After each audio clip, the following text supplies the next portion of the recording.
Conservative commentator Alex Deane blasted Belgian panellist Marc Roche's claims that Britain needs to join the Macron phenomenon. As he said, the true reason for Brexit was to escape the European Union and trade with third countries. He told BBC News Dateline London, "There's not only Brexit for Europe, there's the budget, but also there's this Macron idea and the Macron phenomenon, because for me, British politics looks stilted. There's no new leader.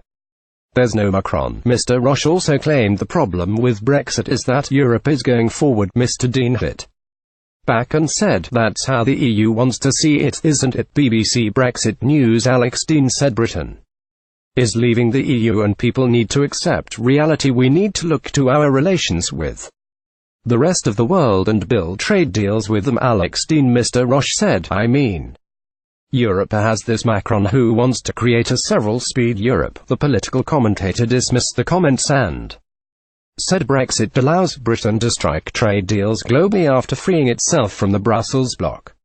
Mr. Deane said, "Mark, the flip side of this, if you're right and things are so unlikely to work out in the dialogue for the European Union, which if they are intransigent enough that may be the case, then all the more do we need to look to our relations with the rest of the world and build trade deals with them, because, like it or not, we are leaving the European Union. We now have to accept that reality." Mr. Roche also slammed the idea of a Canada-style deal.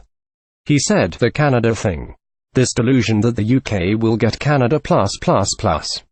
The Canada deal took 7 years. It's a posture because you know very well that it does not include financial services, so it is useless." Mr. Deane once again hit back at the comments. He said, "Yes, but I don't think the Canadian deal is useless actually. Moreover, the average trade deal takes 2 years or less, and of course, you must bear in mind the importance that is attached to a trade deal between us and the EU, if there is to be one, given that we are each other's largest trading partners. This isn't like forming a deal with other third nations. The day we leave, we will be Europe's largest trading partner with whom the EU operates a massive trade surplus.